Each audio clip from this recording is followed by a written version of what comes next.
since payment at the end of the credit period is made not from person to person but by a check, by an order, as it were, to the objective account at the bank, this reserved behavior persists on the part of the individual. Thus, from all sides the distance that is the basis of the concept of the gentleman and the appropriate expression for this kind of transaction is accentuated between the gentleman and the tradesman. I will content myself with this singular example of credit's distancing effect on the style of life and only add one of its very general traits that refers back to the significance of money. Modern times, particularly the most recent, are permeated by a feeling of tension, expectation and unreleased intense desires as if in anticipation of what is essential, of the definitive of the specific meaning and central point of life and things. This is obviously connected with the overemphasis that the means often gain over the ends of life in mature cultures. Aside from money, militarism is perhaps the most striking example in this respect. The regular army is a mere preparation, a latent energy, a contingency, whose ultimate goal and purpose not only very rarely materializes but is also avoided at all costs. Indeed, the enormous buildup of military forces is praised as the only means of preventing their explosion. With this teleological web we have reached the very pinnacle of the contradiction that lies in the drowning out of the end by the means. The growing significance of the means goes hand in hand with a corresponding increase in the rejection and negation of the end. And this factor increasingly permeates the social life of the people. It directly interferes with personal, political and economic relationships on a large scale and indirectly gives certain age groups and social circles their distinctive character. The preeminence of technology. The tendency towards making final ends illusory appears less crass, but more dangerous and insidious, in the advances and evaluation of technology. If the relationship of technological achievements to the meaning of life is, at best, that of a means or an instrument or very often no relationship at all, then, from among the many causes of the failure to recognize technology's role here, I only wish to mention the splendor that it has autonomously developed. It is one of the most common and almost unavoidable human traits to confuse the height, magnitude and perfection that has been achieved within the boundaries and internal presuppositions of a particular sphere with the significance of the sphere as a whole. The wealth and perfection of individual parts, the degree to which the sphere approximates to its own immanent ideals, is all too easily interpreted as a value and dignity in itself and in its relationship to other elements of life.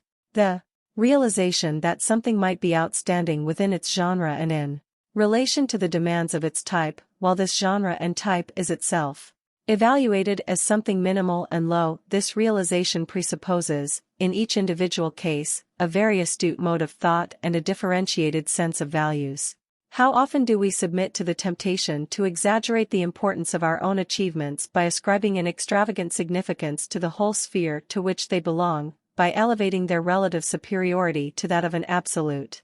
How often does the possession of an exquisite detail of any kind of value, from the objects of the collector's mania to the specialized knowledge of a specific scientific discipline, deceive us into thinking that this particular kind of value is as valuable within the context of all values as the individual piece is in relation to its particular sphere? Basically, this derives from the same old metaphysical mistake, to transfer the attributes that the elements of a whole possess in relation to each other to the whole. It is this mistake through which, for example, the demand for a causal foundation valid for all parts of the world and their relationship to one another is also raised with reference to the whole world. It will probably appear most strange to the enthusiasts of modern technology that their attitude is based on the same formal mistake as that of the speculative metaphysician. And yet such is the case. The relative height that the technical progress of our time has attained in comparison with earlier circumstances and on the basis of the recognition of certain goals is extended by them to an absolute significance of these goals and this progress. It is true that we now have acetylene and electrical light instead of oil lamps, but the enthusiasm for the progress achieved in lighting makes us sometimes forget that the essential thing is not the lighting itself but what becomes more fully visible. People's ecstasy concerning the triumphs of the telegraph and telephone often makes them overlook the fact that what really matters is the value of what one has to say. And that, compared with this, the speed or slowness of the means of communication is often a concern that could attain its present status only by usurpation. The same is true in numerous other areas. This preponderance of means over ends finds its apotheosis in the fact that the peripheral in life, the things that lie outside its basic essence, have become masters of its center and even of ourselves.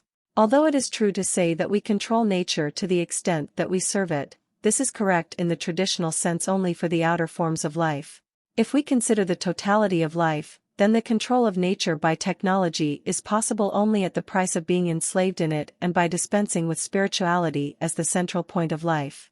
The illusions in this sphere are reflected quite clearly in the terminology that is used in it and in which a mode of thinking, proud of its objectivity and freedom from myth, discloses the direct opposite of these features.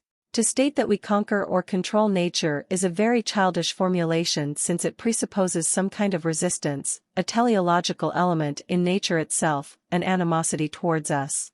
Yet nature is merely indifferent and its subjugation does not affect its own regularities. In contrast, all notions of domination and obedience, conquest and subjugation have a proper meaning only if an opposing will has been broken.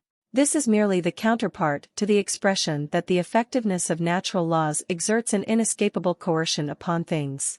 In the first place, however, natural laws do not act at all since they are only formulae for the activity of specific materials and energies. The naivety of this misunderstanding of natural scientific methods, the assumption that natural laws direct reality as real forces just as a sovereign controls his empire, is on the same level as believing in God's direct control over our earthly life. The alleged coercion, the necessity to which natural events are supposed to be subject, is no less misleading. But the human mind feels chained to laws under these categories only because stirrings that seek to lead us in another direction exist. Natural events as such are not subject to the alternatives of freedom and coercion, and the must injects a dualism into the simple existence of things that only make sense to the conscious mind. Although all this seems to be just a matter of terminology, it does lead astray those who think superficially in the direction of anthropomorphic misinterpretations, and it does show that the mythological mode of thought is also at home within the natural scientific worldview. This concept of human control over nature supports the self-flattering delusion of our relationship to nature, which could be avoided, even on the basis of this comparison. Indeed, the objective picture certainly suggests a growing domination of nature by man, but this does not yet determine whether the subjective reflex, the psychic significance of this historical fact, cannot run in the opposite direction. One should not be misled by the tremendous amount of intelligence that created the theoretical foundations of modern technology and which, indeed, seems to put Plato's dream of making science reign supreme over life into practice. Yet the thread by which technology weaves the energies and materials of nature into our life are just as easily to be seen as fetters that tie us down and make many things indispensable which could and even ought to be dispensed with as far as the essence of life is concerned. It has been asserted with reference to the sphere of production that the machine, which was supposed to relieve man from his slave labor in relation to nature, has itself forced him to become a slave to it. This is even more true of the more sophisticated and comprehensive internal relationships. The statement that we control nature by serving it implies the shocking obverse meaning that we serve it in so far as we dominate it. It is quite erroneous to believe that the significance and intellectual potential of modern life has been transferred from the form of the individual to that of the masses. Rather, it has been transferred to the form of the objects. It lives in the immense abundance, the marvelous expediency and the complicated precision of machines, products and the superindividual organizations of contemporary culture. Correspondingly, the revolt of the slaves that threatens to dethrone the autocracy and the normative independence of strong individuals is not the revolt of the masses, but the revolt of objects. Just as, on the one hand, we have become slaves of the production process, so, on the other, we have become the slaves of the products. That is, what nature offers us by means of technology is now a mastery over the self-reliance and the spiritual center of life through endless habits, endless distractions and endless superficial needs.